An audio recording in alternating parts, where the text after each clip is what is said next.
নমস্কার, শুভ সন্ধ্যা। এই ওয়েবিনারের আয়োজক সংস্থা বাংলা ওয়ার্ল্ডওয়াইডের পক্ষ থেকে আপনাদের সকলকে এই ওয়েবিনারে আন্তরিকভাবে স্বাগত জানাচ্ছি আজকের বিশিষ্ট বক্তাদেরকে এবং সেই সঙ্গে স্বাগত জানাই যারা এই ভার্চুয়াল মঞ্চে এসেছেন আজকের আলোচনা শুনতে, তাদের সকলকে। আপনারা জানেন বাংলা ওয়ার্ল্ডওয়াইড হচ্ছে সারা পৃথিবীর বিভিন্ন স্থানে বসবাসকারী বাঙালিদের একটি আন্তর্জাতিক মিলন মঞ্চ। বাংলা ওয়ার্ল্ডওয়াইডে নিয়মিতভাবে বিভিন্ন বিষয়ের উপর আলোচনা চক্রের আয়োজন আমরা করি এবং এই লকডাউনের সময় আমরা বেশি করে আজকের আলোচনার বিষয় ভারতের সংবিধান, কেন্দ্র রাজ্য সম্পর্ক। এবং আপনারা জানেন যে এই বিষয়টা আজকে ভারতবর্ষের পক্ষে খুবই গুরুত্বপূর্ণ এবং আজকের এই আলোচনায় যারা অংশ নিচ্ছেন তাদের অনেকেই এখানে উপস্থিত হচ্ছেন, বাকিরা অনেকে এখনো আসেননি, তারা যুক্ত হবেন। আমি আলোচনায় বক্তাদের নাম বলছি। যে আলোচনায় সূত্রপাত করবেন বিচারপতি চিত্ততোষ মুখার্জি। আপনারা সকলেই জানেন উনি আমাদের অভিভাবক, কলকাতা এবং বম্বে হাইকোর্টের প্রাক্তন প্রধান বিচারপতি এবং বাংলা ওয়ার্ল্ডওয়াইডের সভাপতি। অনুষ্ঠানে উপস্থিত হয়েছেন বিচারপতি অশোক গাঙ্গুলি, সুপ্রিম কোর্টের প্রাক্তন বিচারপতি এবং রাজ্যের মানবাধিকার কমিশনের প্রাক্তন সভাপতি এবং বাংলা ওয়ার্ল্ডওয়াইডের সভাপতি মন্ডলীর সদস্য। বিচারপতি সমরেশ ব্যানার্জি, কলকাতা হাইকোর্টের প্রাক্তন বিচারপতি, বাংলা ওয়ার্ল্ডওয়াইডের সঙ্গে উনি যুক্ত সভাপতি মন্ডলীর সদস্য।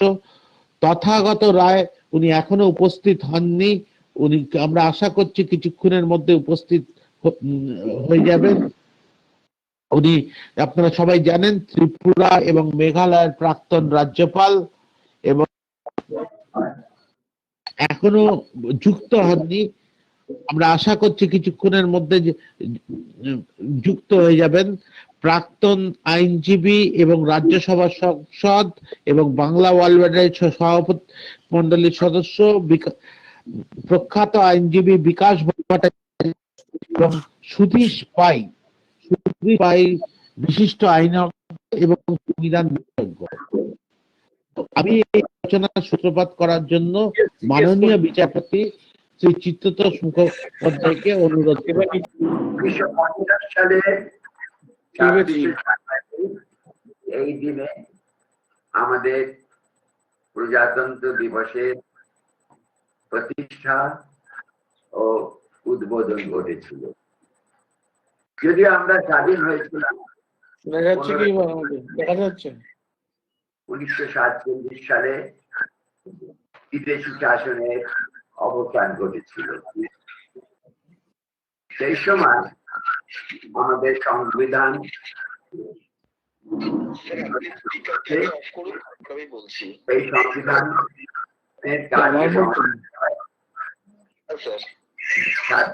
নভেম্বর 1949 সালে, এবং সেই জন্য এই স্মরণীয় দিনে আমাদের প্রয়োজন আছে শাসন আমরা শুরু করেছি। সেই দিনে ভারতকে আমরা বলেছি সেকুলার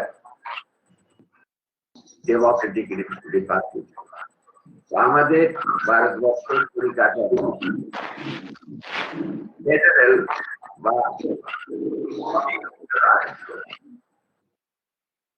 আজ 26 জানুয়ারি 1950 সাল থেকে যেগুলি প্রদেশ বলে পরিগণিত হতো তাদের রাজ্য বলে তাদের আখ্যা দেওয়া হলো এবং কেন্দ্রে সরকার প্রতিষ্ঠিত হলো। আমাদের সংবিধান সংযুক্ত রাষ্ট্র, আমি ইংরেজি করে বলতে গেলে আমাদের ফেডারেল কনস্টিটিউশন, ফেডারেশন অর্থে যারা রাষ্ট্র কয়েকটি রাজ্য সমবেতভাবে যুক্ত হয়ে কেন্দ্রীয় সরকার প্রতিষ্ঠা করেন, আমাদেরও করা হয়েছে। এই রকম ধরনের সংযুক্ত রাষ্ট্র বা ফেডারেশন নর্থ আমেরিকায়, ইউনাইটেড স্টেটস অফ আমেরিকায় আছে, বিভিন্ন দেশে আছে। কিন্তু এই সংযুক্তিকরণ কেন্দ্রের ক্ষমতা, রাজ্যগুলির ক্ষমতার বিস্তৃতি কিন্তু এক নয়। আমাদের বিশেষত্ব আছে, আমাদের সংবিধান যে সংযুক্ত রাষ্ট্র সৃষ্টি হয়েছে, কেন্দ্রের ক্ষমতা, কেন্দ্রের তার পরিধি, রাজ্যগুলির ক্ষমতা, কেন্দ্র এবং রাজ্যগুলির মধ্যে সম্বন্ধ। সেই কারণে আমরা আজকে সমবেত হয়েছি। বিশেষ করে এখন আলোচিত হচ্ছে যে রাজ্যগুলির কতটা অধিকার এবং রাজ্য কেন্দ্রের মধ্যে সংঘাত বলবো না, এর মধ্যে মতদ্বৈত আছে যে কতটা রাজ্যের অধিকার কতটা কেন্দ্র করতে পারেন।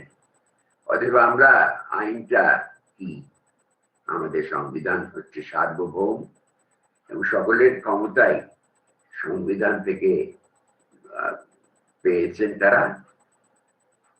সেই কারণে আমরা মিস্টার সুধীশ পাইকে আহ্বান করেছি, তিনি ইংরেজিতে বলবেন সংবিধানের ধারাগুলি কি, তারপরে আমরা যারা বিশিষ্ট আইনজ্ঞ আছেন, সুপ্রিম কোর্টের বিচারপতি অশোক গাঙ্গুলি আছেন, হায়দ্রাবাদ থেকে প্রখ্যাত আইনজীবী শ্রী ভট্টাচার্য আছেন, বিকাশ ভট্টাচার্য, তিনি রাজ্যসভার সদস্য, তিনি আইনজ্ঞ, সমরেশ বন্দ্যোপাধ্যায় আছেন পূর্ব বিচারপতি। আমরা শুনে নেব এই সম্বন্ধে পরস্পরের কি মত। অতএব আমি প্রথমে আহ্বান করছি শ্রী অশোক গাঙ্গুলি, ভূতপূর্ব সুপ্রিম কোর্টের বিচারপতি, তার কাছ থেকে শুনবো, তারপরে আমরা আলোচনায় এগিয়ে যাব। আজকের আলোচনা সভায় আমায় অংশগ্রহণ করতে দেওয়ার জন্য আমি বাংলা ওয়ার্ল্ড ওয়াইড এর কর্তৃপক্ষকে ধন্যবাদ জানিয়ে দু চার কথা বলার চেষ্টা করব। আমাদের সংবিধানে কেন্দ্র ও রাজ্য সম্পর্কের বিন্যাস বুঝতে গেলে এর ঐতিহাসিক প্রেক্ষাপটের দিকে একবার তাকানো দরকার।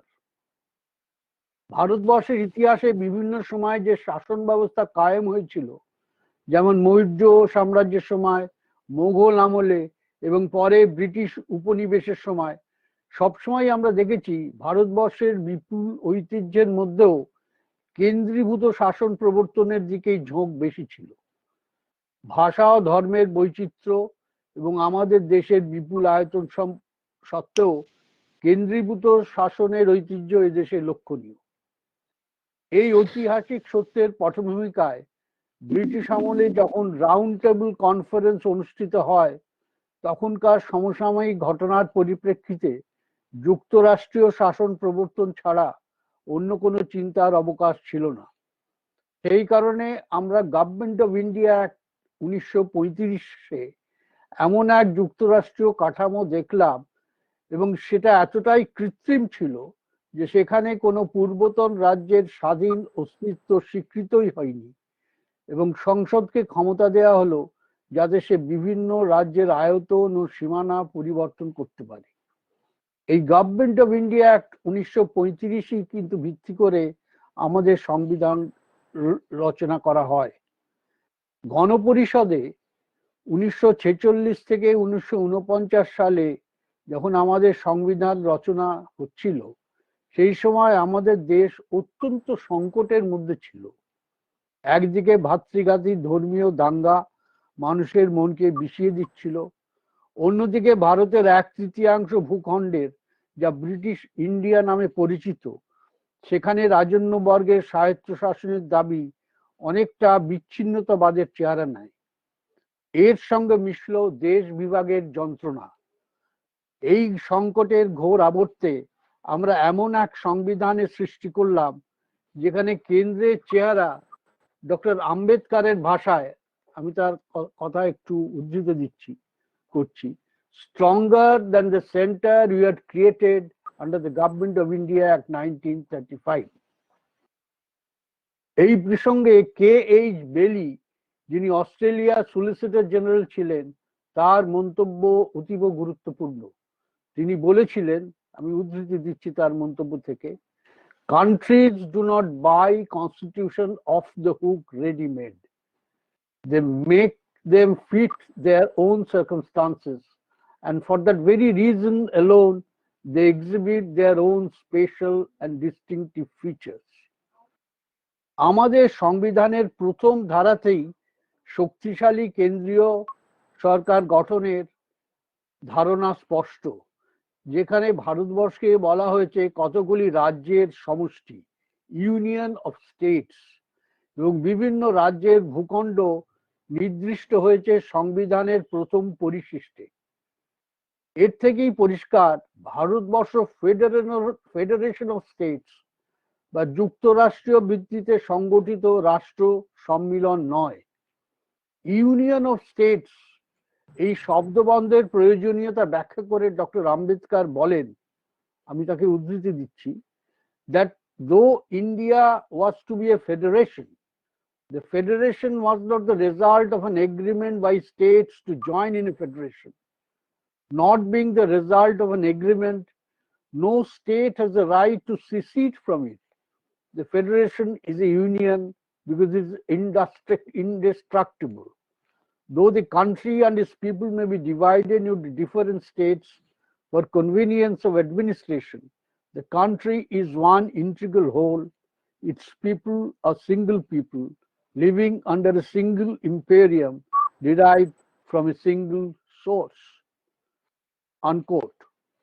সেই কারণে আমরা দেখি সংবিধানের 1 নম্বর ধারায় ভারতবর্ষকে ইউনিয়ন স্টেট বলার পরে দ্বিতীয় ও তৃতীয় ধারায় সংবিধান সংসদকে ক্ষমতা দিয়েছে রাজ্যের অভিন্নতা সম্পূর্ণরূপে পাল্টে দেওয়ার ও নতুন রাষ্ট্র সৃষ্টি করার, এবং ক্ষমতা দেওয়া আছে ভারতীয় ভূখণ্ডে নতুন রাষ্ট্রকে প্রবেশ করানোর এবং তাকে স্বীকার করার।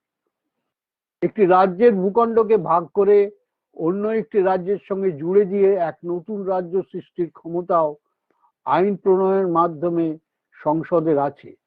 আইন প্রণয়ন করে সংসদ একটি রাজ্যের ভূখণ্ডের সীমানা বৃদ্ধি বা হ্রাসও করতে পারে। এই সমস্ত আইন প্রণয়নে সংশ্লিষ্ট রাজ্যের কোনো ভূমিকাই নেই।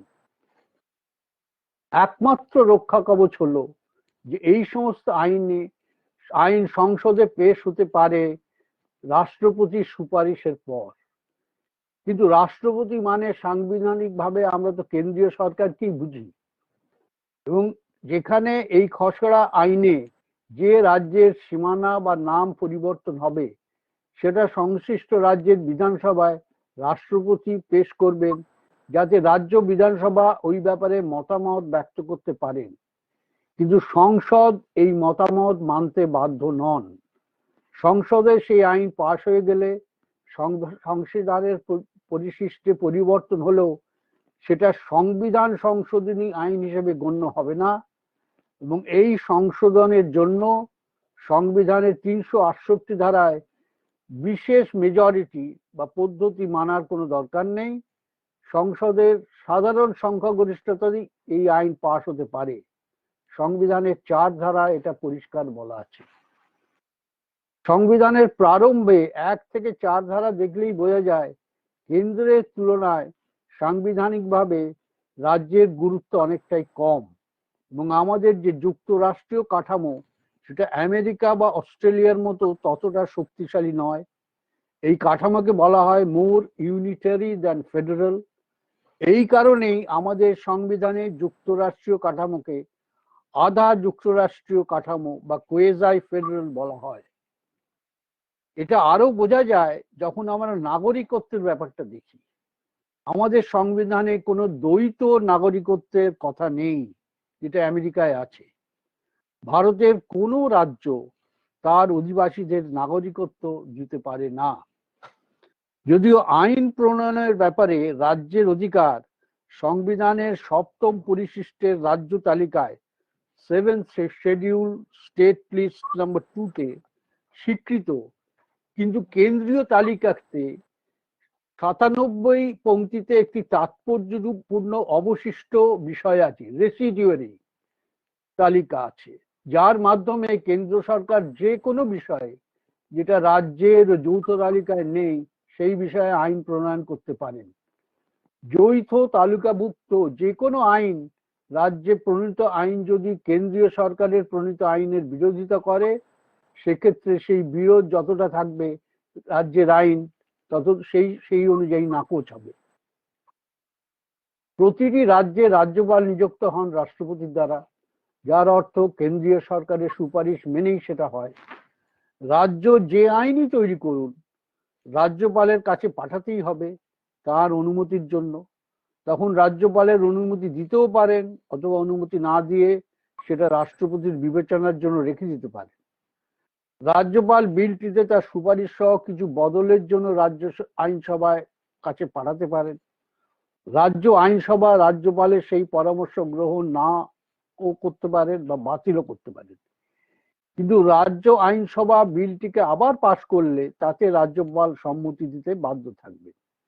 কিন্তু ব্যতিক্রম হলো যদি দেখা যায় সেই বিলটি রাজ্যের হাইকোর্টের অধিকার খর্ব করছে, তবে রাজ্যপাল সম্মতি দিতে বাধ্য নন। এইভাবে রাজ্য আইনসভার উপরেও কেন্দ্রীয় সরকারের পরোক্ষভাবে নিয়ন্ত্রণের চেষ্টা সংবিধানে স্বীকৃত। জরুরি অবস্থায় কিন্তু রাজ্য সরকারের উপর কেন্দ্রীয় সরকারের নিয়ন্ত্রণ প্রায় নিরঙ্কুশ। আমাদের সংবিধানে 3 ধরনের জরুরি অবস্থার কথা বলা হয়েছে। 1, 352 ধারায়, যেখানে যুদ্ধ বা বহিঃশত্রুর আক্রমণ ও সশস্ত্র বিপ্লবের মাধ্যমে সমস্ত দেশের বা আংশিকভাবে নিরাপত্তা বিঘ্নিত হলে জরুরি অবস্থা হতে পারে। 2, 356 ধারায়, যেখানে রাষ্ট্রপতি রাজ্যপালের রিপোর্টের ভিত্তিতে বা অন্যভাবে মনস্থির করতে পারেন যে কোনো রাজ্য সরকার সংবিধান মেনে কাজ করছেন না, সেই রাজ্য সরকারকে উৎখাত করতে পারেন। 3, যেখানে 360 ধারায় রাষ্ট্রপতি যদি সম্মত হন যে দেশে অর্থনৈতিক স্থিরতার অভাব হয়েছে সমগ্র দেশে বা আংশিকভাবে, সেখানে জরুরি অবস্থা জারি করতে পারেন। অর্থনৈতিক কারণের জরুরি অবস্থা অবশ্য কোনোদিন এদেশে জারি হয়নি, কিন্তু অন্য 2টি কারণে অনেকবারই হয়েছে। সংবিধানের এই সমস্ত দিক পর্যালোচনা করে আমার মত, আমাদের সংবিধানে কেন্দ্র রাজ্যের তুলনায় অত্যন্ত বেশি শক্তিশালী, এবং এই ক্ষমতার বিন্যাসকে ঠিক যুক্তরাষ্ট্রীয় শাসনের অনুকূল বলা যায় না। এই ব্যাপারে সুপ্রিম কোর্টের অনেক নজির আছে। আমি একটি মাত্র নজির উল্লেখ করে আমার বক্তব্য শেষ করব। সেটি হচ্ছে state of West Bengal versus union of India মামলা, 1963 সুপ্রিম কোর্ট। এটা মানে লিপিবদ্ধ, যেখানে পশ্চিমবঙ্গ সরকার সংবিধানের 131 ধারায় সর্বোচ্চ আদালতে একটি স্যুট ফাইল করেছিল, এবং সেখানে কেন্দ্রীয় সরকার বলেন যে রাজ্য সরকারের জমি জোর করে অধিগ্রহণ কেন্দ্রীয় সরকার করতে পারেন না, এতে রাজ্যের সার্বভৌমত্ব ক্ষুণ্ণ হবে। সেখানে সুপ্রিম কোর্টের সাংবিধানিক পীঠ 5 জন জজ একদিকে ছিলেন, একজন জজই একটু ভিন্ন মত দিয়েছিলেন। এই সর্বোচ্চ আদালত এই আবেদন নাকচ করে দেন এই বলে যে কেন্দ্রের সরকার যখন একটা রাজ্যের ভূখণ্ডের সীমানাই পাল্টে দিতে পারে, তার পরিপ্রেক্ষিতে রাজ্যের ভূখণ্ডের উপরে সার্বভৌমত্বের দাবি মানা যায় না। এই রায়ের পর আমার ধারণা, আমি জানি না অন্য বক্তারা কি বলবেন, যে আমাদের সংবিধানে যে কেন্দ্র রাজ্য সম্পর্কের বিন্যাস আছে সেটা ঠিক যুক্তরাষ্ট্রীয় কাঠামোর পক্ষে উপযুক্ত নয়। ধন্যবাদ। মাননীয় বিচারপতি শ্রী অশোক গাঙ্গুলিকে ধন্যবাদ। এখন বক্তব্য রাখবেন শ্রী সুদীশ পাই।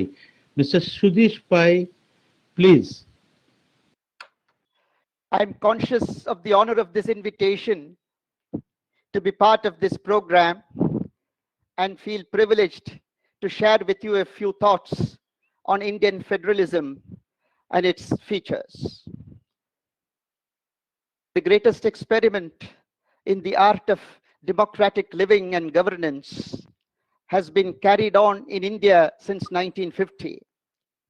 Never before and nowhere else has about 1/6 of the human race lived under conditions of freedom as one political entity. The concept of federalism basically involves a distribution of powers between the center or the federation and the units. India is an indestructible union of states as the constitution describes it. Justice Ganguly referred to Dr. Ambedkar's speech while moving the draft constitution. He explained the significance of the use of the expression union instead of federation, saying that it was deliberate, for though divided into different states, for the convenience of administration, the country is one integral whole. He stated that the basic principle of federalism is that the legislative and executive authority is partitioned between the center and the states by the constitution itself. It is not by any law made thereafter. Alan Gledhill, in his famous book, Republic of India, observes that the founding fathers realized that the external situation called for a strong central executive. Their efforts were towards that end. For India, a federal pattern was an inevitable necessity. The constitution chose a flexible one. Barring unique Switzerland, all federations are a response to size and diversity. The Indian constitution provides for what we may call a cooperative federation of states with a bias in favor of the center. Such bias within reasonable limits is necessary, having regard to the conditions prevailing in our country. In the constitutional scheme, the legislative powers are distributed between the union and the states, which is a common feature of all federal constitutions. There is a bias in favor of the union, and in certain circumstances and subject to certain conditions, Parliament make law for the states also, that is regarding matters in list 2, which is the state list. Reference may be made to articles 249, 250, 252, and 253. Apart from article 254.2, where in the concurrent subjects in the concurrent list, both the union and the states could make laws. Though basically federal, the Indian polity has strong unitary features. Reference may be made to State of West Bengal versus Union of India, referred to by Justice Ganguly, where you have a beautiful judgment enunciating all this by Chief Justice B.P. Sinha, with Justice Subbarao entering a strong dissent. Of course, it was not so much, if I may say so, not so much on the enunciation of the law, but its application that Justice Subbarao differed. The Supreme Court, in Chief Justice speaking to Chief Justice Beg, quoted Dicey, who said, a federal state is a political contrivance intended to reconcile a national unity with the maintenance of state rights. The degree to which state rights are separately preserved and safeguarded gives the extent to which expression is given to one of the two contradictory urges, so that there is a union without a unity in matters of government. Dr. Ambedkar described our constitution as federal inasmuch as it establishes what may be called a dual polity. But sometimes federalism in its pristine vigor would have to be watered down by the needs of progress and development, of the country, which has to be nationally integrated, politically and economically coordinated, and socially, intellectually, and spiritually uplifted. The constitution makers avoided the tight mold of federalism in the American form. Dr. Ambedkar considered our constitution to be both unitary as well as federal according to the requirement of time and circumstances. And Chief Justice Beg said, our constitution creates a central government which is amphibian in the sense that it can move either on the federal or the unitary plane, depending upon the exigencies.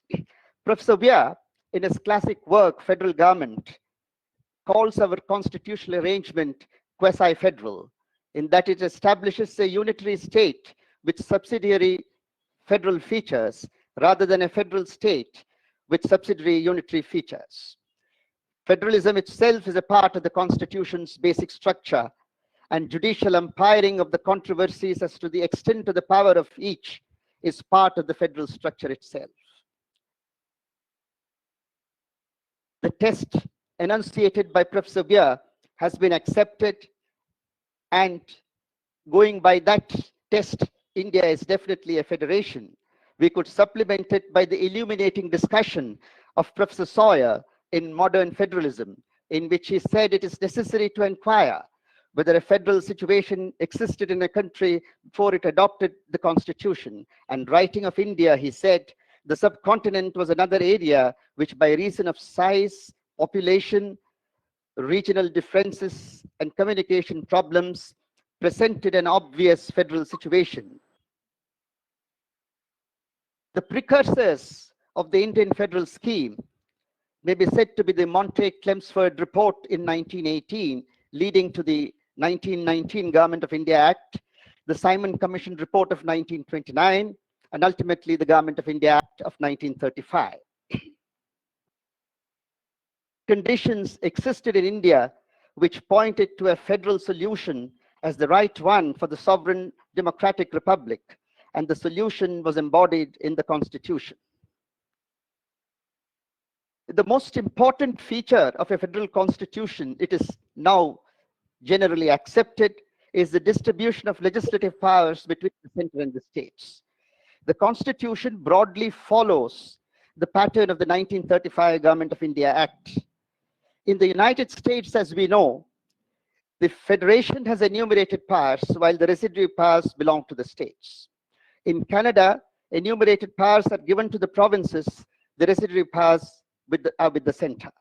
In Australia, following the American model, the center has enumerated powers with the states retaining the residuary powers. It may be significant to remember that under the Government of India Act, List 1 was the federal list, List 2 the provincial list, and List 3 the concurrent list. But the residuary power was vested in the Governor General to be exercised in his discretion to place any subject not found in any of the three lists in any of them. Under the Constitution, while List 1, 2, and 3 are maintained, the union list, the state list, and the federal and the concurrent list, the residuary power is vested in Parliament under entry 97 of List 1. Like in Canada, here also, the federation was not brought about by independent states. The Constitution is provided both for the union and the states, and the executive power is coextensive with the legislature. Now, Parliament and the state legislatures derive their power to legislate on these various subjects from Article 246. Subject to Article 254, they have powers on subjects in List 3.2. There are certain provisions which specifically repose legislative power only in Parliament. Article 2, admission or establishment of new states. Article 3, formation of new states, alteration of boundaries. Article 11, citizenship. Article 247, establishment of additional courts. Article 262, interstate water disputes. Article 343, official language. Article 348, language of the superior courts, to mention a few.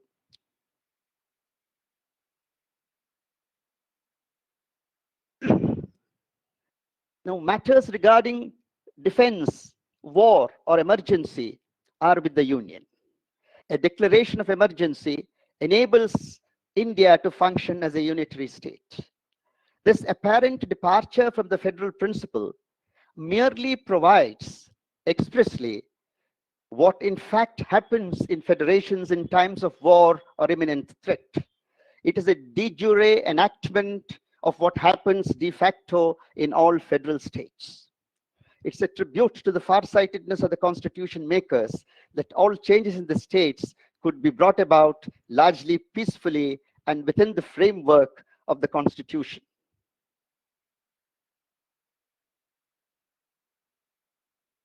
There are a couple of situations which are an exception to the general rule, Article 249 and 250, which have their own limitations, whereupon states requesting the Union Parliament could make laws on subjects which are in the state list.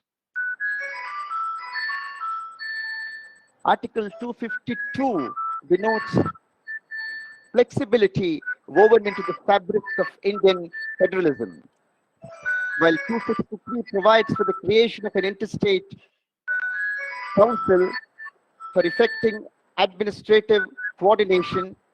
252 provides the legislative means to achieve the same object. It is axiomatic that the strength and success of any federal polity involving dual governments and division of powers depend upon maximum cooperation and coordination between the various governments. And this brings in the idea of what is called cooperative federalism.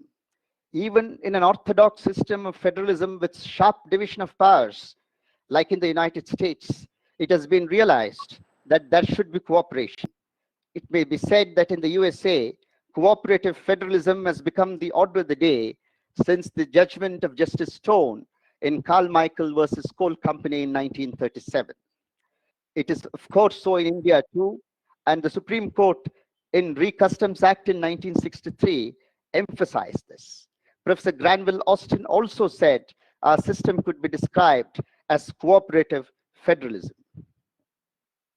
The constitutional reforms heralded by the 73rd and 74th Amendments relating to rural and urban self-government have the potential for a three-tier federation. They point to changes in the political institutions in India emerging as a pattern towards multi-level federalism, or the idea of a federation of federations. Of course, that is still a distant dream.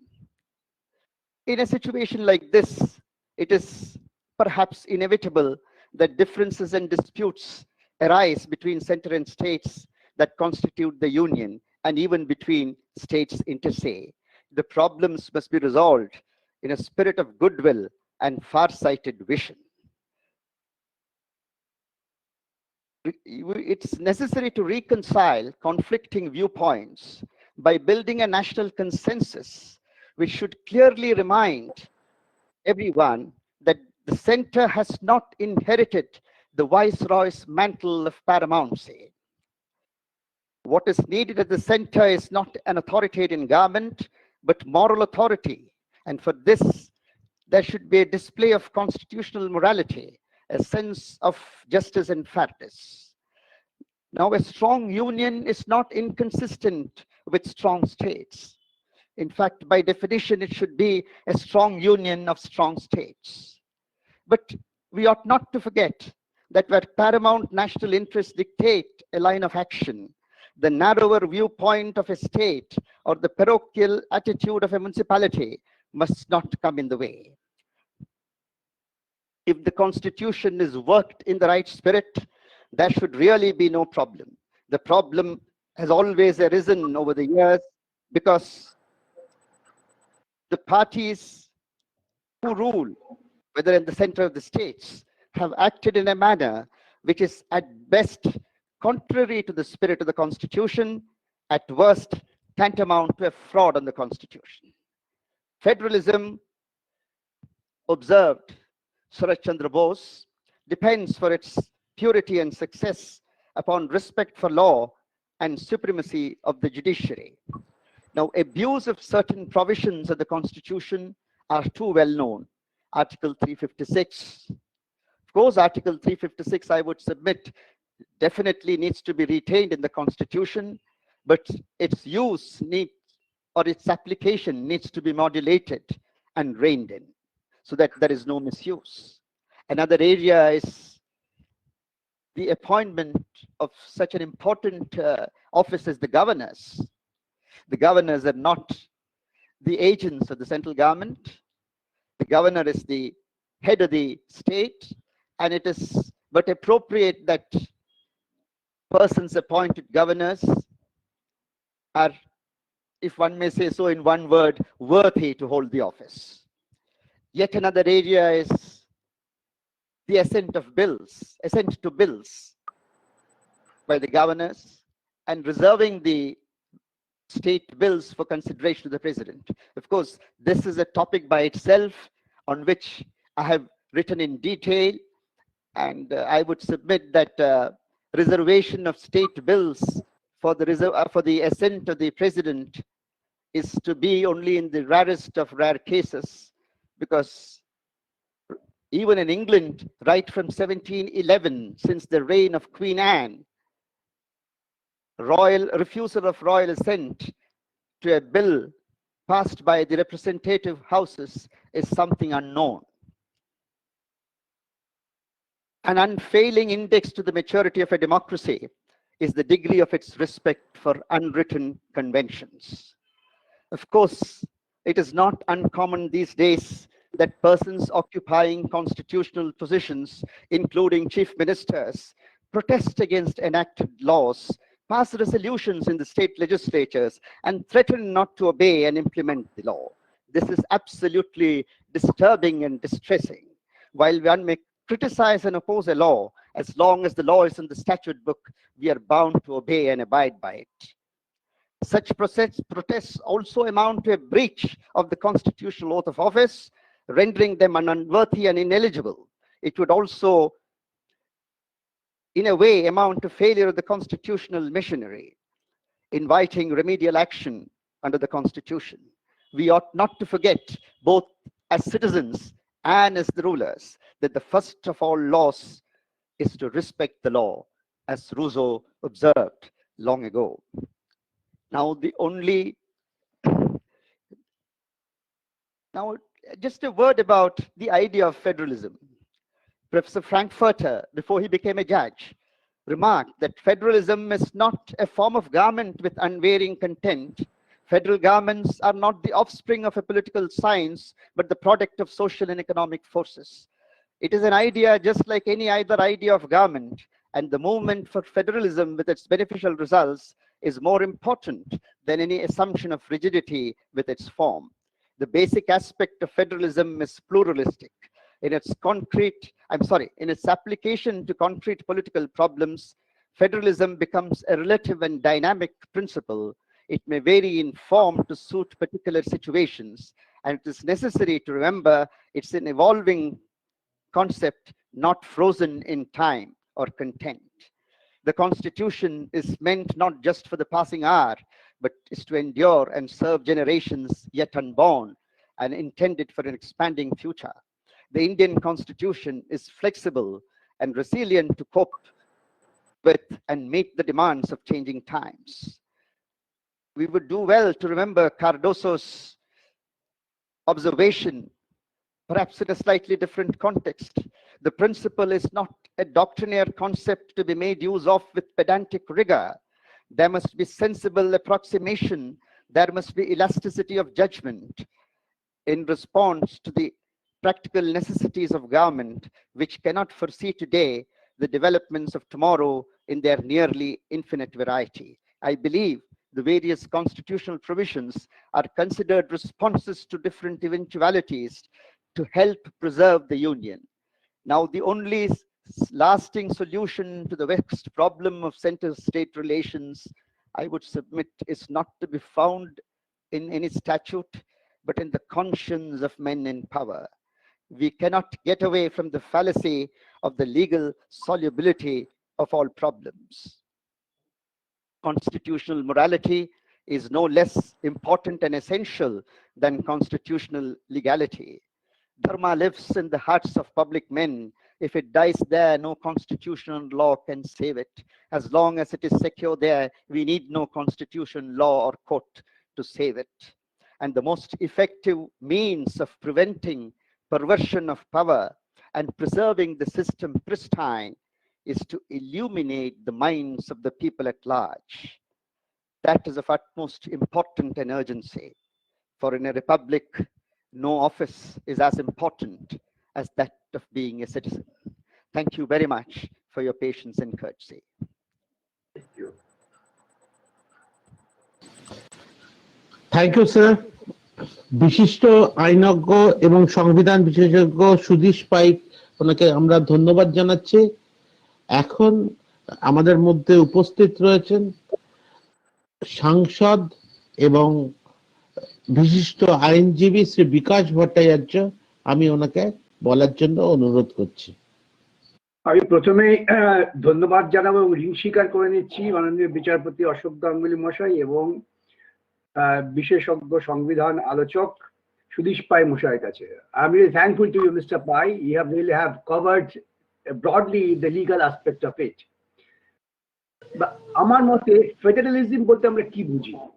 Federalism মানে হচ্ছে unity within diversity and diversity with unity, within unity. Now the fundamental purpose হচ্ছে diversity.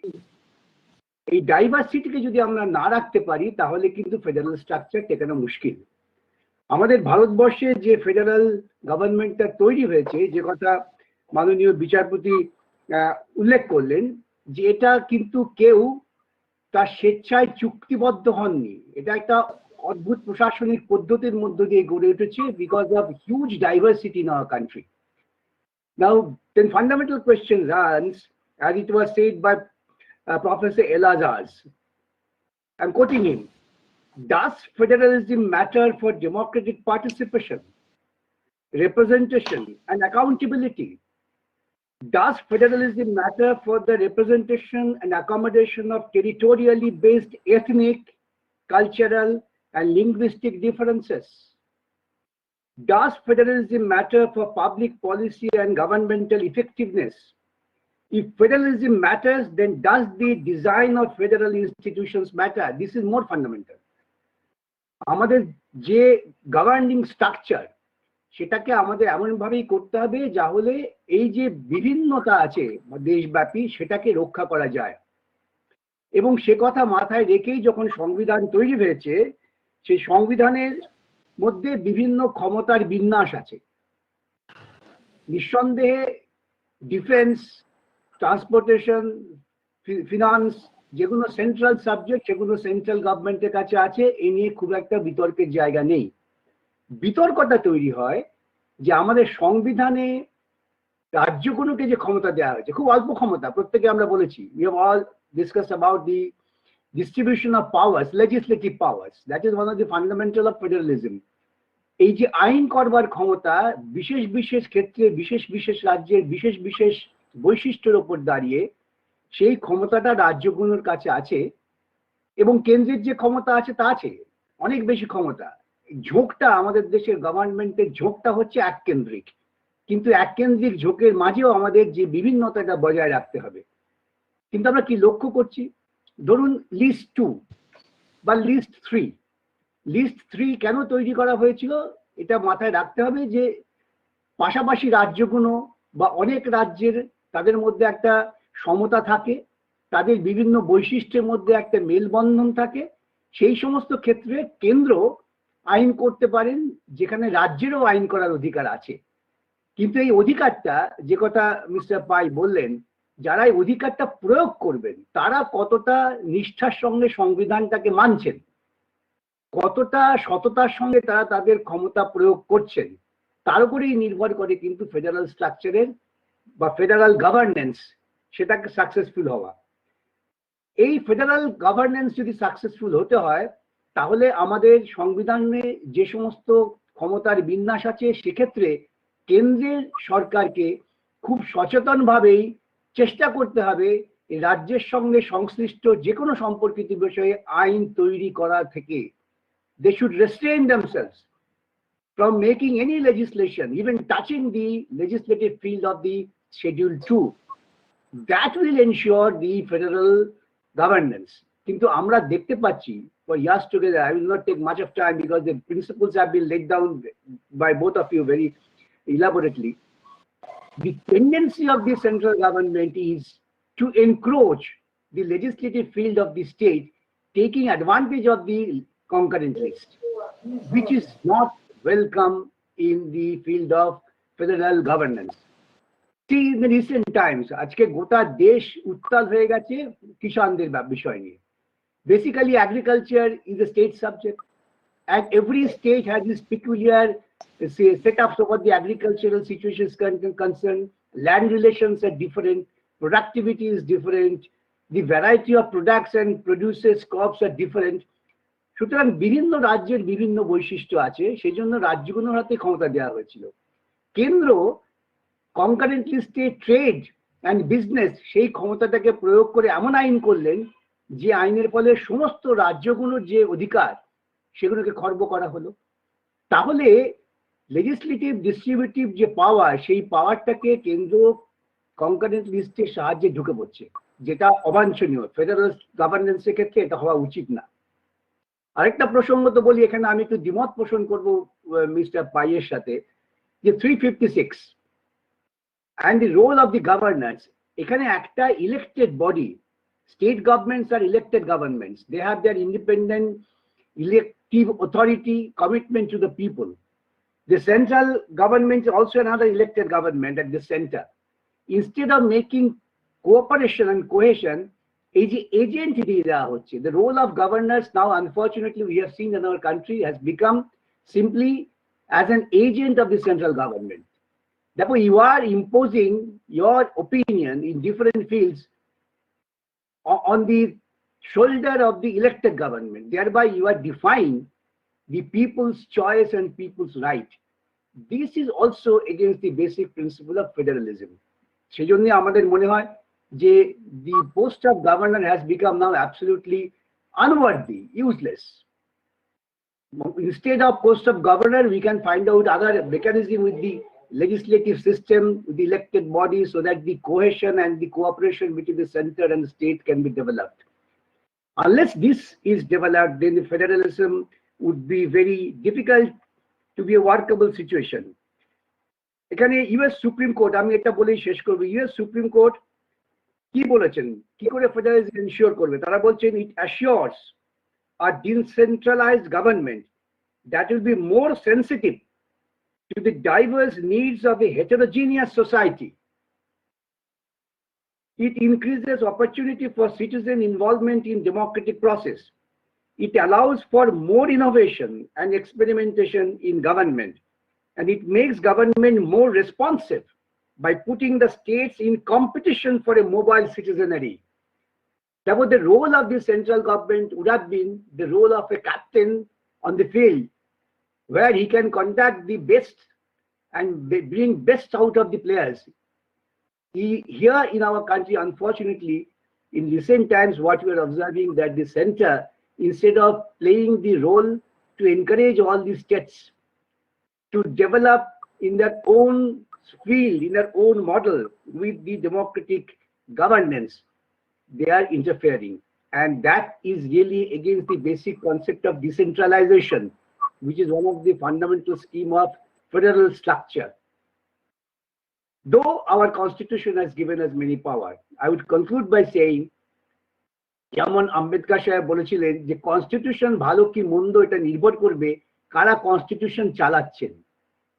আমাদের দেশে দুর্ভাগ্যজনকভাবে যারা constitution চালাচ্ছেন, তারা, আবারও বলি, সংবিধানের যে মূল চরিত্র, সেই চরিত্র থেকে দূরে সরে যাচ্ছেন, এবং এই রাজ্যগুলোর যে স্বাধীনতা, সেই স্বাধীনতা থেকে ক্রমশ খর্ব করছেন, আওয়াজ তুলছেন এক দেশ, এক পণ্য, এক ট্যাক্সেশন, এক ভাষা, এক কালচার, এই যে unitary trend, one nation, one leader, one language, one system, that is basically against the fundamentals of federalism and the fundamentals of our constitution. With this practical aspect of it, I'll conclude. Thank you. এবং আমি আপনাদের অনুমতি দিচ্ছি, আমাকে তো অন্য কাজে চলে যেতে হবে। ধন্যবাদ শ্রী বিকাশ ভট্টাচার্যকে। এখন আমাদের মধ্যে উপস্থিত রয়েছেন প্রখ্যাত আইনজীবী, তেলেঙ্গানা হাইকোর্টের শ্রী দীপক ভট্টাচার্য। উনি বঙ্গীয় সাংস্কৃতিক সংঘ সেকেন্দ্রাবাদের সভাপতি। উনি আমাদের মধ্যে উপস্থিত রয়েছেন। শ্রী দীপক ভট্টাচার্যকে বলার জন্য আমি অনুরোধ করছি। নমস্কার, প্রথমেই ধন্যবাদ জানাচ্ছি বাংলা ওয়ার্ল্ড ওয়াইডকে আমাকে এই সুযোগটা দেওয়ার জন্য। আর সবাই মোটামুটি সব বিষয় নিয়ে আলোচনা হয়েছে, কভার করে নিয়েছে। কিছু বক্তব্য আমি রাখতে যাচ্ছি, সেটা হচ্ছে যে আমাদের constitution is unique compared to any other constitution in the world. The residuary power of legislation is the Union of India, and সেই কারণে the parliament can legislate even on subject in the state list. কতগুলি example হচ্ছে article 249, যেটা আমাদের Mr. Pai has already covered, in national interest, if Rajya Sabha declares by a resolution passed with 2/3 majority, Parliament can legislate on any subject. Article 250 te national emergency te Parliament can legislate. তারপর আসছে দেখুন previous sanction to introduce a legislation in the state legislation Article 304 cover করছে. Then assent to the specified legislation which must be reserved for consideration Article 31A(1) cover করছে. Instruction of President required for governors to make ordinance relating to specified matters again Article 213(1) cover করছে. Veto power reserved by the governor in under Article 200 in case of state bills. So এই যে center and state relation এটা cover করছে Article 245 to 300, তার মধ্যে Part 11 and Part 12 of the Constitution রয়ে গেছে. Article 245 to 263 cover করছে legislative and administrative relation, and 246 to 300 cover করছে financial relation. এখন কিছু কিছু দেখা যায় ওদের স্টেটের কতটা পাওয়ার রয়েছে. With the liberalization of the Indian economy in 1991, now state government has significantly more freedom in terms of economic policies. State control on capital is removed, and state government can compete with other co-sister states to attract the capital in various ways. কিন্তু তাতে কি বোঝাচ্ছে যে কতটুকু আমাদের এই যে একটা ওয়াইড ডিফারেন্স রয়েছে, আমরা সবাই ভাবি যে centre is more powerful than the স্টেটের পাওয়ারটা আস্তে আস্তে কমে যাচ্ছে। তার জন্য সেই রিফর্মের জন্য দেখুন সেতলওয়ার স্টাডি টিমের রিপোর্ট আছে যেটা রিকমেন্ড করেছিল যে office of governor filled by the person should be filled by the person with ability, objectivity and independence. The governor should feel that he is a constitutional head and not errand by the central government. কিন্তু এখানে সবসময় প্রতিটি governor political উইলের আন্ডারে কাজ করে যাচ্ছে। তারপর রাজা রামান্না কমিটি দিয়েছে যে to have utmost autonomy of the state, it has never happened. Then Sarkaria Commissioner আছে equitable distribution of wealth and the bargaining with the federation in case of emergency claim সেটা আজ পর্যন্ত ইমপ্লিমেন্ট হয়নি। Now এইসব কিছু যদি আমরা ঠিকমতো বিচার করি, আজকে দেখুন কি হচ্ছে, জিএসটি যেটা ইন্ট্রোডিউস করা আছে তাতে the certain amount of fiscal autonomy is surrendered by the state and to the center. এখন সেন্টার কালেক্ট করে তারপরে সেটা রিলিজ করছে, তাদের স্টেট ডিপেন্ডেন্ট হয়ে যাচ্ছে সেন্টারের উপরে। Centers decide on the direct taxes, particularly income tax and others. Then evolution of the federalization in India is the best understood as a continuous yet changing process in the entire realm of the political economy rather than just one event. And সেই কারণে আমার বক্তব্য এই মাত্র প্রতিটি ম্যাটারই already cover হয়ে গেছে। আমি পুরো জিনিসটাকে স্টাডি করে এটি আমার পার্সোনাল বক্তব্য যেটা রাখছি সেটা হচ্ছে যে union is definitely given a larger power than the state and state slowly losing its bargaining power, and it is a question of degree and not quality in our constitution. So therefore it is a quasi-federal in nature, but its spirit is definitely unitary, and therefore essential feature of the federation is present in our constitution is that it is a quasi-federal and not a totally a federal structure which is available, taking into consideration the legislative relation, administrative relation and other financial relations which are being provided in our constitution. So Parliament can make laws for the whole or any part of the territory of India. Territory includes the states, union territories and any other place which is already happening. What is happening in Jammu and Kashmir, this is bifurcated to 2 union territories. That is the power exercise. Maybe it is good for our country, but as on today, my observation is that it is not a total or 100% federal structure, but it is only a quasi-federal structure, and center is more powerful, definitely, and state is day by day losing its power to legislate in most of the sectors, whether it is the state list or in the concurrent list. Thank you for giving this wonderful opportunity. Thank you. ধন্যবাদ শ্রী ভট্টাচার্য। এখন আমাদের মধ্যে রয়েছেন বিচারপতি শ্রী সমরেশ ব্যানার্জি। স্যারকে তার বলার জন্য অনুরোধ করছি। বাংলা ওয়ার্ল্ডওয়াইডকে ধন্যবাদ জানিয়ে আমার বক্তব্য রাখছি। আজকে যে আলোচনার বিষয় খুব বেশি বলবার সুযোগ এখন নেই।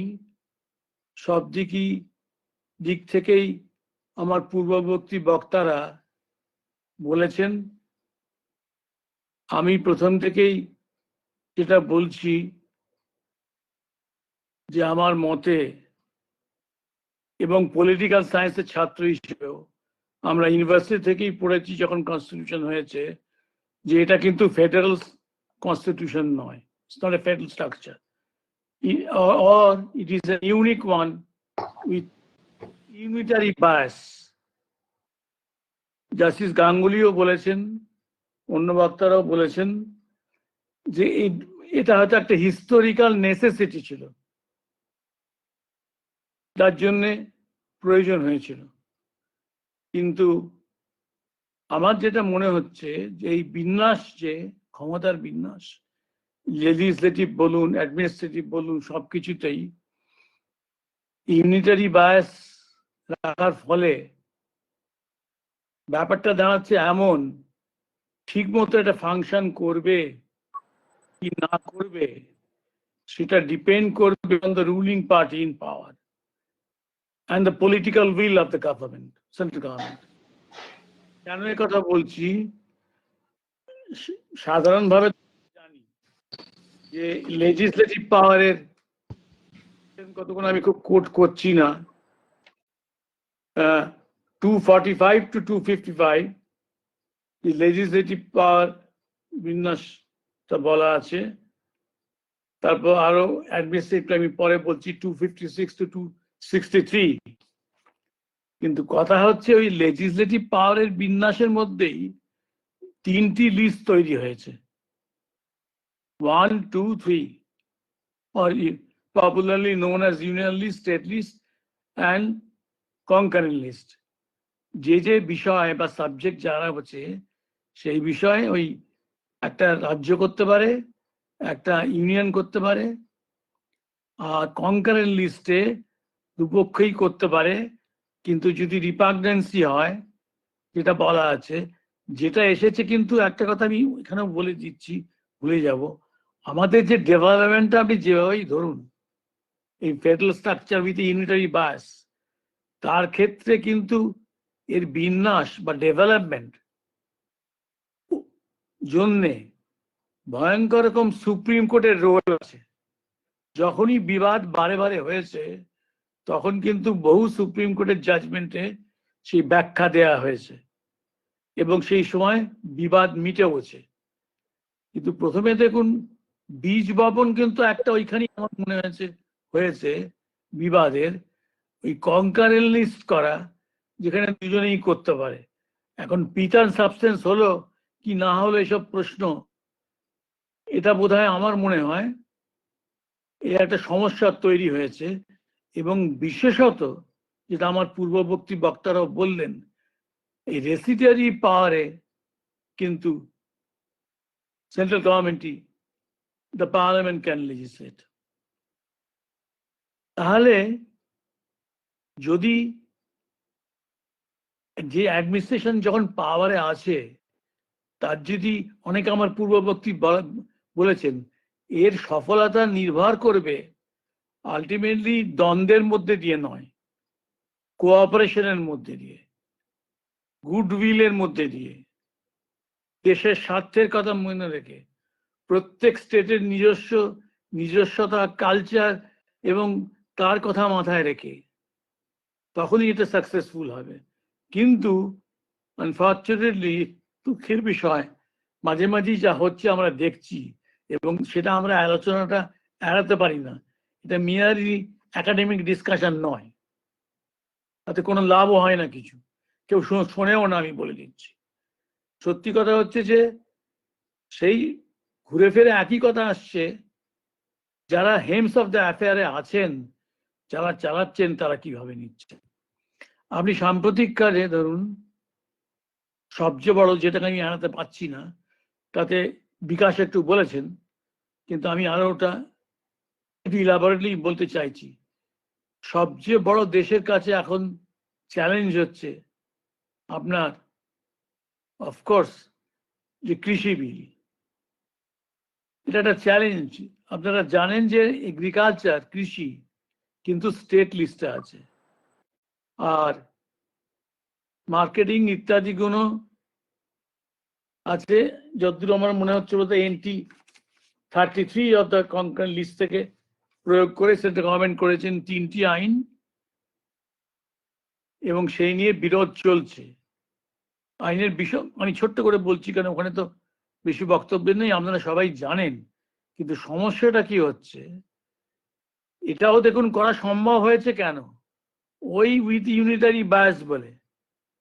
কেননা এখন পার্লামেন্ট আইন পাশ করেছেন, মানতে হবে, কিন্তু কৃষির সারা দেশ এটাকে মানতে রাজি নয় এবং কৃষি আন্দোলন চলছে। সাংঘাতিক ব্যাপার কিন্তু এটা মনে রাখবেন। কৃষক তাদের যদি দাবি না মানা হয় বা তাদের সেন্টিমেন্ট না মানা হয়, তারাই কিন্তু আমাদের অন্নদাতা। তারা যদি তাদের ইন্ডিপেন্ডেন্স চলে যায়, তাদের যদি একটা মেকানিজম করে দেয়, এসেনশিয়াল কমোডিটিস অ্যাক্টে থেকে অনেক পালস, ডাল, চাল, তেল, সব বের করে দেওয়া হয়েছে। তার মানেটা দাঁড়াচ্ছে কি, এইসব ব্যাপারে ইন্ডিভিজুয়াল কন্ট্রাক্ট করতে পারবেন, এবং এই কন্ট্রাক্ট করতে গিয়ে যে কোনো এজেন্সির সঙ্গেই করতে হবেন। আগে যে রেগুলেশন ছিল মান্ডি বলুন বা আমাদের যে রাজ্য রেগুলেটরি অথরিটি আছে, এসবে আর যাওয়ার কোনো প্রয়োজন হবে না, সোজাসুজি করতে পারেন।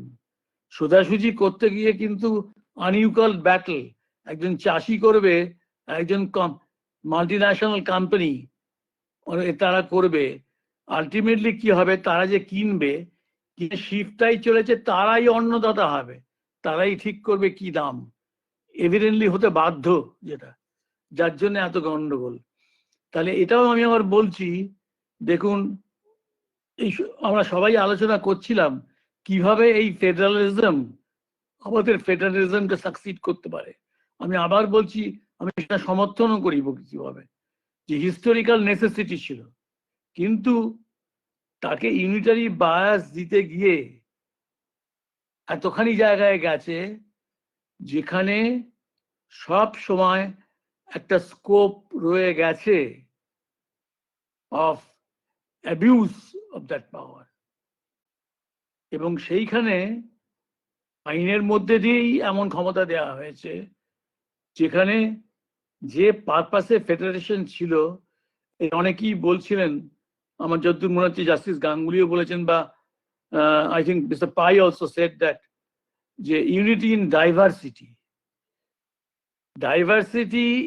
ইউনিটি ইন ডাইভার্সিটি আমার মনে হয় basic structure of the constitution, সেইটা কিন্তু ব্যাহত হতে পারে। তাই সিম্পলি তারপর দেখুন ঘটনা অলরেডি ঘটছে, বিতর্ক দানা বেঁধেছে, শুধু এই নয়, আমাদের রাজ্যে হয়েছে। অনেকে বলেছেন গভর্নরের রোল নিয়ে, গভর্নরের রোল নিয়ে কখনো বিতর্ক হয়নি, এই জন্যে আমরা এমন সব লোককে গভর্নর পেয়েছি তারা কেউ রাজনীতিবিদ ছিলেন না, তারা সব মহাপণ্ডিত লোক ছিলেন। কিন্তু এখন তো রাজনীতিবিদরাই গভর্নর হন, এবং অনেকে বলছে যে প্রভিশন তো সেটা কনস্টিটিউশনে আছে, আই মিন পার্লামেন্ট তো ক্যান করতে পারে, প্রেসিডেন্ট ক্যান করতে পারে, প্রেসিডেন্ট করতে পারে মানে with the aid and advice of council of ministers, সেটা আপনারা সবাই জানেন। তাহলে অনেকে যেমন বলছেন যে তাহলে কি গভর্নরের যে constitutional head of a state, করতে গিয়ে তারা কি এজেন্টে পরিণত হচ্ছেন? তার ভয়ঙ্কর ছবি আবার আমি বলছি, এই আমাদের কনস্টিটিউশনে বীজ বপন হয়েছে। আমি মনে করি ওখানে, আমি মিস্টার পায়ের সঙ্গে খুব এগ্রি করি না, আমি মনে করি গ্রেটেস্ট ব্লট আমাদের গণতন্ত্রে এবং ডিস্ট্রিবিউশন অফ পাওয়ারে এমার্জেন্সি। এবং আমরা পড়েছিলাম ছাত্র জগতে, ছাত্র অবস্থায় পলিটিক্যাল সায়েন্সে, যখন কনস্টিটিউয়েন্ট অ্যাসেম্বলিতে এই ধারাটা নিয়ে ডিবেট হচ্ছিল এবং আলটিমেটলি পাস হয়ে যায়, তখন সমাজবাদী পার্টির প্রতিনিধি মহাপণ্ডিত লোক ছিলেন তিনি, হরবিষ্ণু কামাত, তিনি দুহাত তুলে বলেছিলেন, oh God bless us because today the article for emergency has pass 356। তার কি বিস্তারিত বলবার সময় নেই, আমরা সবাই জানি। তাই শেষমেশ যদিও প্রভিশন বলা আছে, আমি একটা লাইনই বলে শেষ করব। সেখানে ওই বিস্তারগুলো যে হ্যাঁ, থ্রিফোল্ড ডিস্ট্রিবিউশন আছে, লেজিসলেটিভ পাওয়ারে, কনকারেন্ট লিস্ট ইত্যাদি।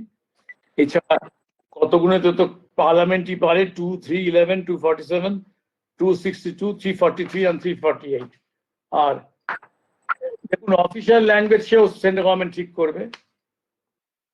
তারপর 257, 257-এ অ্যাডমিনিস্ট্রেটিভ পাওয়ারের ডিস্ট্রিবিউশন।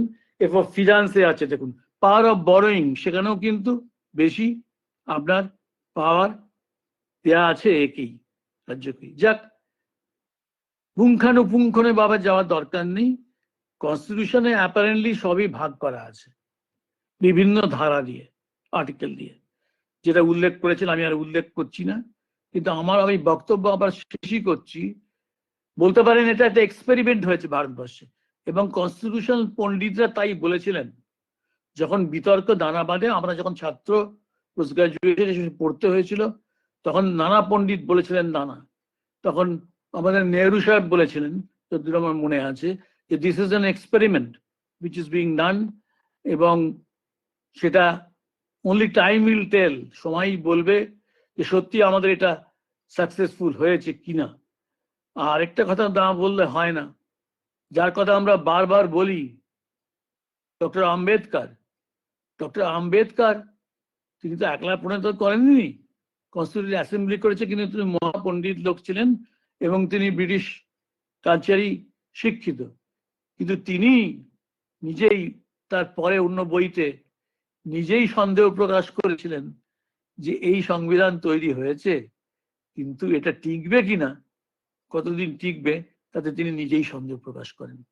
কিন্তু আমি কিন্তু তার মানে নয়, আমি কিন্তু পেসিমিস্ট নয়, আমি কিন্তু আসলে আশাবাদী। কিন্তু আমি খালি লোককে সচেতন করবার চেষ্টা করছি। আমি মনে করি আলোচনার মধ্যে দিয়ে এই যে অন্তর্ভুক্ত যে ডেঞ্জার গুলো আছে, ইউনিটারি বায়াস বলে, সেইটা যদি এক্সপ্লয়েটেড হয়ে আমাদের আসল উদ্দেশ্যটা, ফেডারেশনের উদ্দেশ্যটা নষ্ট করে দেয়, সেইটাতে মানুষকে সচেতন হতে হবে। এবং সেইভাবে সচেতন হয়েই আপনারা দেবেন, জনপ্রতিনিধি করবেন, যারা সেইভাবেই এটা মেনটেন করবেন। Maybe with unitary bias doesn't matter, if it is necessary for the country, public interest, সেই be it so, কিন্তু সেই ব্যবহার তারা যারা সেভাবেই করেন, ওই স্পিরিট অফ কোঅপারেশন। এই আমার বক্তব্য। ধন্যবাদ। আমরা আজকে আলোচনা শেষ পর্বে চলে এসেছি। এই আজকে এতক্ষণ যে আলোচনা হলো, সেই আলোচনা নির্যাসটা উপস্থিত করবেন এবং সমাপ্তি ভাষণ দেবেন মাননীয় বিচারপতি শ্রী চিত্ততোষ মুখোপাধ্যায়।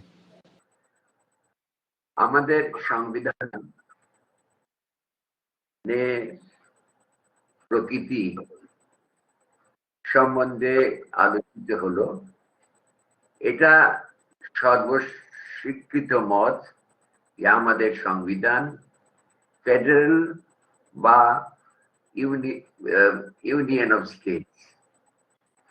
আমাদের সংবিধানের আগেকার ইতিহাস দেখবো যে 1919 সালের আইনের কথা আপনারা বলেছেন, তাতে সেই অবধি আমাদের দেশে ইউনিটারি বা কেন্দ্রের কাছে সর্বক্ষমতা ন্যস্ত করা ছিল।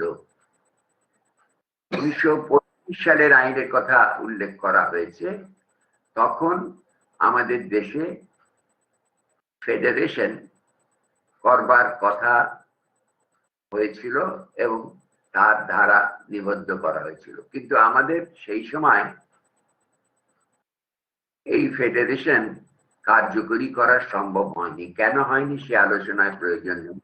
কেবলমাত্র যেগুলি প্রদেশ, সেখানে অটোনমি কথাটা ব্যবহার করা হয়েছিল, প্রভিন্সিয়াল অটোনমি দেওয়া হয়েছিল, কিন্তু সেটা সাফল্যজনক ভাবে হয়নি। আমরা বর্তমান সংবিধানে ফেডারেশন কনস্টিটিউশন করেছি, কনস্টিটিউশনের ব্যবস্থা হয়েছে, কিন্তু তার মধ্যে কোন ফেডারেশন কিনা সেই সম্বন্ধে সন্দেহ প্রকাশ করেছেন সমরেশ বন্দ্যোপাধ্যায়। কিন্তু ফেডারেশন তো নিশ্চয়, তবে কথাটাই যে ফেডারেশনের উদ্দেশ্য বৈচিত্র্যের মধ্যে ঐক্য। সেই ঐক্য সাধনের জন্য আমরা দেখতে হবে দেশের ইতিহাস, দেখতে হবে আমাদের দেশের সমস্যার কথা। কোন একমাত্র এক কাঠামোর ফেডারেশন হওয়া সম্ভব নয় আমাদের, এবং সেই যে পরিস্থিতিতে সংবিধান রচিত হয় তার আমাদের সংবিধান রচনায় আমাদের সহায়তা করে। সেই কারণে আমাদের দেশে, সে কথা জাস্টিস গাঙ্গুলিও বলেছেন, যে সময় দেশে আমরা ইংরেজ শাসনের অবসান ঘটছে, বিশাল সমস্যার আমরা সম্মুখীন, হানাহানি, মারামারি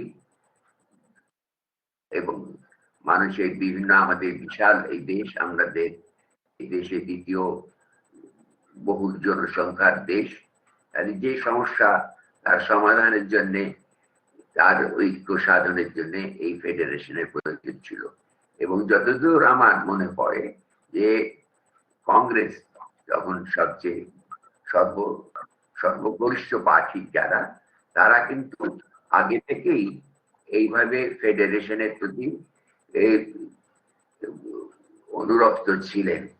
এবং যখন আমাদের ফেডারেশন হয়েছিল, এই ফেডারেশনের আমাদের মধ্যে সেইগুলির রূপরেখা সেই দেশের পারিপার্শ্বিক অবস্থার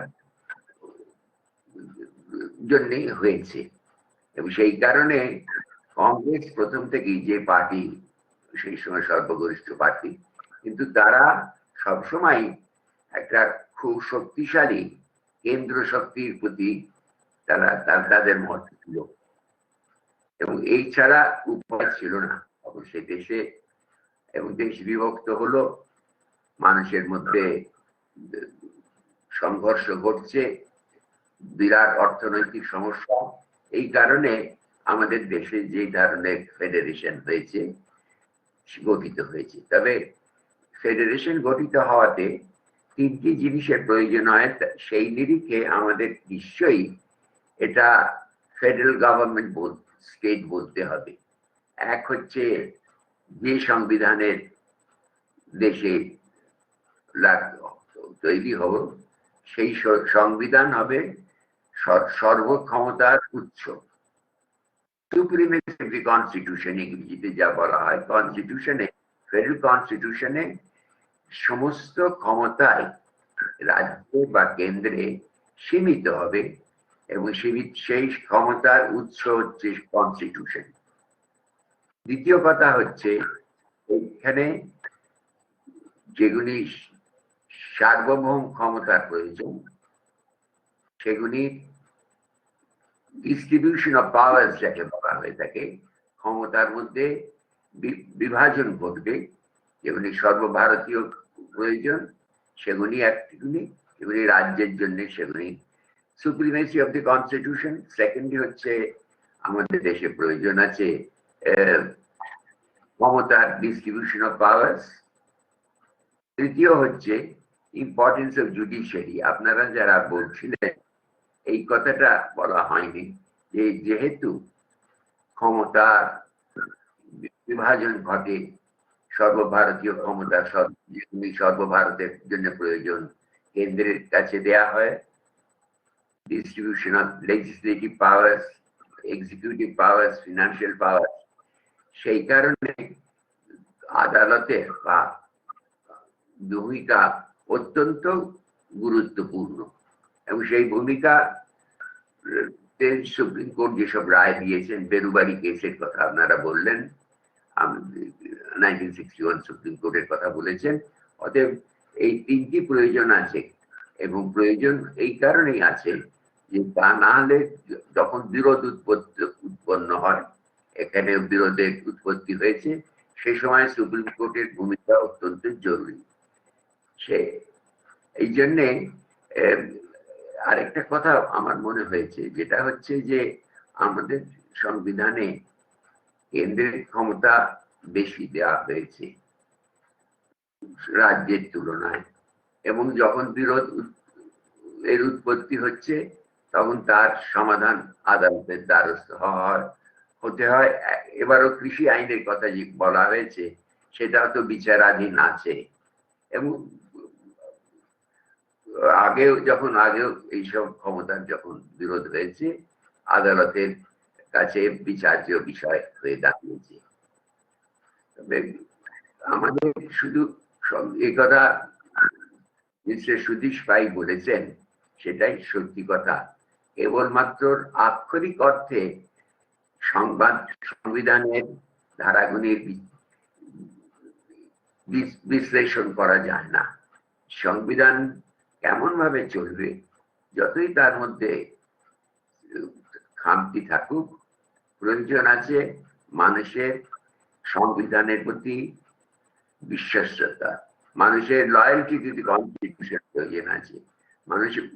এবং আমাদের কনস্টিটিউশনে যেটা ঘটেছে, আমরা 1935 সালের আইনে, যেটি সেটি সাংবিধানিক আইনের চেয়েও পার্লামেন্টের দ্বারা, ব্রিটিশ পার্লামেন্টের ভোটে পাশ করা আইন, আর আমাদের এটি যে আইন, সে আইন আমরা we have given ourselves the constitution বলা হয়েছে প্রিয়াম্বলেতে।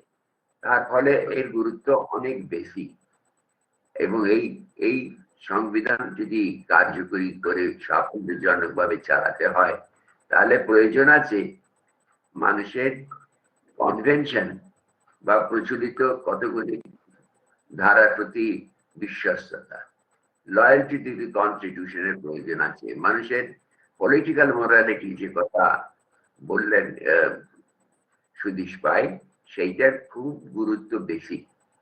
1937 সালের আগে ইংল্যান্ডে কোনো লিখিত আইন ছিল না কনস্টিটিউশনের।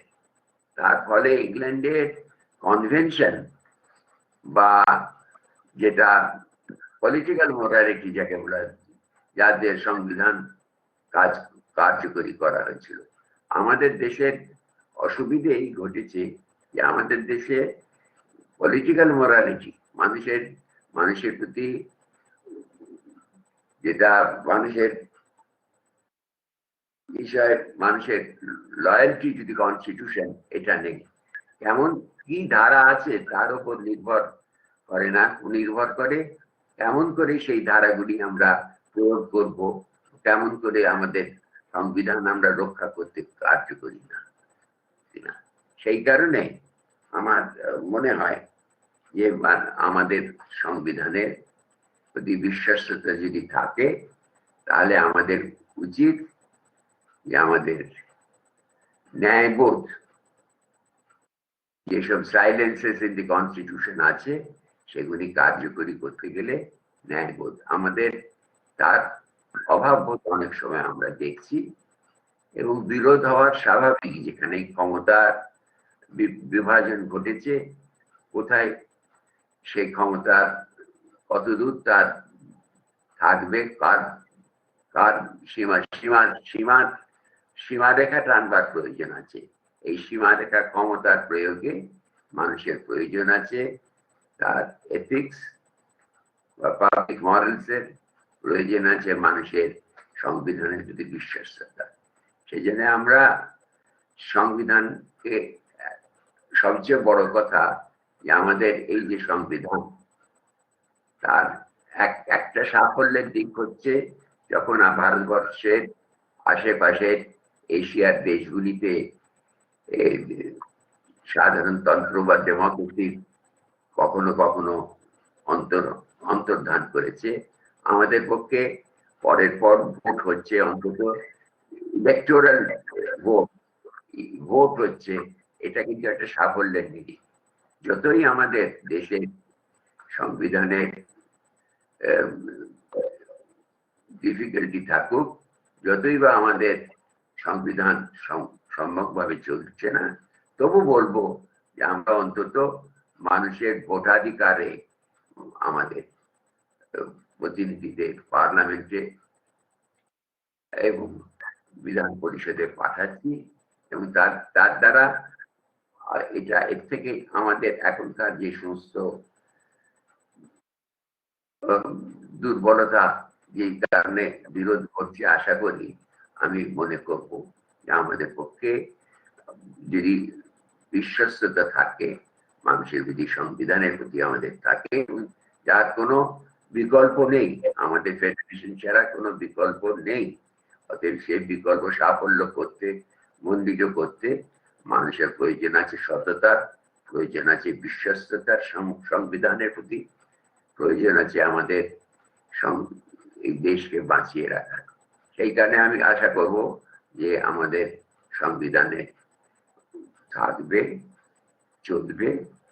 এবং আরেকটা কথা যেটা মনে হয় আমার, আমাদের সংবিধানের কতগুলি বেসিক ফিচার্স আছে, আমরা তো এটা আমাদের সংবিধানে কোনো লিখিত জায়গায় নেই, এটা কেবলমাত্র সুপ্রিম কোর্টের রায়ের দ্বারা আমাদের দেশে একটা মানুষের মধ্যে ন্যায়বোধ জাগ্রত হয়েছে, এবং তার আমাদের সংবিধানকে